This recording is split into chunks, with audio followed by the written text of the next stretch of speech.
عبدالواحد بن زید سے روایت ہے کہ میں نے 3 رات تک اللہ تعالیٰ سے دعا مانگی کہ مجھے وہ شخص دکھلا دے جو جنت میں میرا رفیق ہوگا۔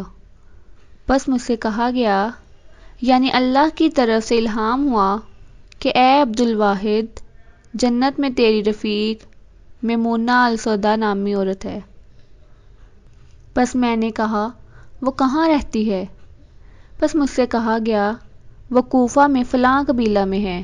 بس میں کوفہ کی طرف گیا اور اس سے متعلق لوگوں سے سوال کیا تو معلوم ہوا کہ وہ فلاں جنگل میں بکریاں چرا رہی ہے۔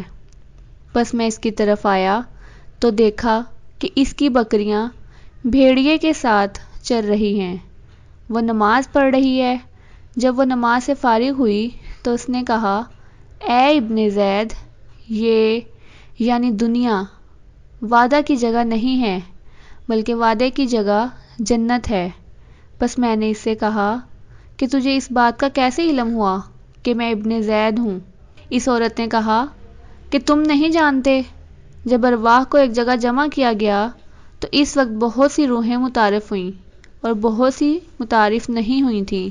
پس جو عالم ارواح میں متعارف ہوئی تھیں وہ یہاں یعنی دنیا میں بھی متعارف ہیں، اور جو وہاں متعارف نہیں ہوئی تھیں وہ یہاں بھی غیر متعارف ہی ہیں۔ راوی کہتے ہیں، میں نے اس عورت سے کہا کہ مجھے واعظ و نصیحت کیجیے۔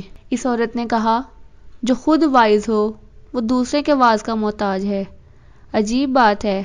بس میں نے اس عورت سے کہا کہ میں دیکھ رہا ہوں تمہاری بکریاں بھیڑیوں کے ساتھ چر رہی ہیں۔ اس عورت نے جواب دیا کہ میں نے اپنا معاملہ اللہ تعالیٰ سے درست کر لیا ہے، اس کے عوض اللہ تعالیٰ نے میری بکریوں کا معاملہ بھیڑیوں کے ساتھ درست فرما دیا ہے۔